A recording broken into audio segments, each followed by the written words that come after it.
In the lightly wooded areas in the interior region of Australia lives one of the most familiar of all Australian parrots, the cockatiel.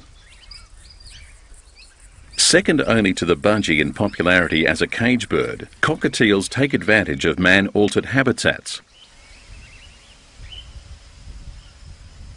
While foraging on the ground, cockatiels can easily go undetected.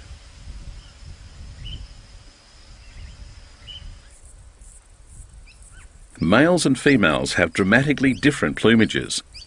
Males can easily be told from females by their yellow faces and bright orange cheek patches.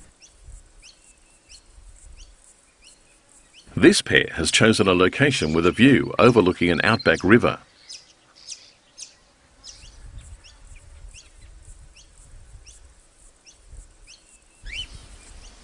In the heat of the day, the male stays vigilant, as his nearly grown chicks are close by in a nest hollow.